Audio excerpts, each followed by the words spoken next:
박 대표는 안락사를 시킨 사실은 인정하고 있습니다. 다만 어쩔 수 없는 사정이었다고 항변하고 있는데 말 못하는 동물이라도 함부로 생명을 뺏을 수는 없는 것이겠죠. 어떤 경우에 동물 안락사가 허용되는지 강동원 기자와 따져보겠습니다. 자, 강 기자, 일단 유기견을 구조한 뒤에 안락사 시키는 것, 이게 법으로 허용이 되어 있습니까? 예, 가능합니다. 다만 이유가 분명해야 됩니다. 예. 동물보호법에는요, 안락사 요건이 규정되어 있습니다.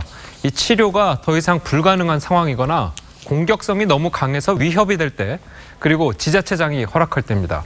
자, 그래서 아무런 문제가 없는 동물을 보호소 공간이 부족하다는 이유로 안락사 시킨다면 불법이 될 수 있습니다.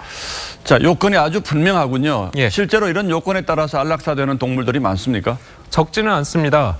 예, 보호소로 보내진 5마리 중 1마리는 안락사가 되는 겁니다. 그런데 이것도 지자체가 직접 운영하거나 위탁한 보호소를 대상으로 한 조사여서 이 사설 보호소까지 합한다면 이 안락사 비중은 훨씬 더 늘어날 것으로 보입니다.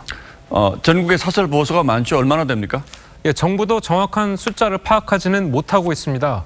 이 한 동물단체는 전국에 150여 개가 있다고 하는데, 자, 이거 역시 추정치일 뿐입니다. 그렇다면 이 사설 보호소에서 일어나고 있는 일들은 정부가 파악하지 않고 있습니까? 예, 그렇습니다. 예, 거기다가 앞서 말씀드렸던 이 안락사 관련 동물보호법도 사설 보호소는 적용 대상이 아닙니다.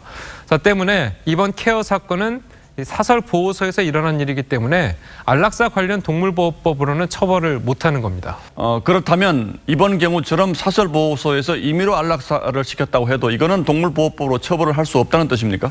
동물보호법을 보면요, 아무런 이유 없이 죽음에 이르게 하면 이 처벌을 할 수 있는 동물 학대로 규정하고 있습니다. 자, 그런데 안락사가 과연 이 범위에 들어가느냐, 이 문제는 법률가들 사이에서도 의견이 분분히 갈리는 상황입니다. 자, 이번 케어 안락사 사건 같은 경우에도 박소연 대표는 동물보호법 위반이 아닌 사기나 횡령 혐의로 처벌받을 가능성이 더 높다는 것이 전문가들의 의견이죠. 자, 그래서 사설 보호소에 대한 관리 감독 규정이 만들어져야 한다는 주장이 계속 그렇군요. 나오고 있는 겁니다. 자, 정부도 뒤늦게나마 행동에 나서긴 했습니다. 들어보시죠. 지금 현재 사설보호소의 그 실태 조사를 포함해서 사설 동물보호소의 운영 실태를 파악한 다음 제도권 내에서 관리할 수 있는 방안을 검토해서 마련할 계획입니다.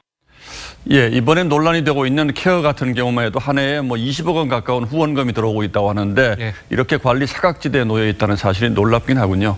예, 강동원 기자 잘 들었습니다.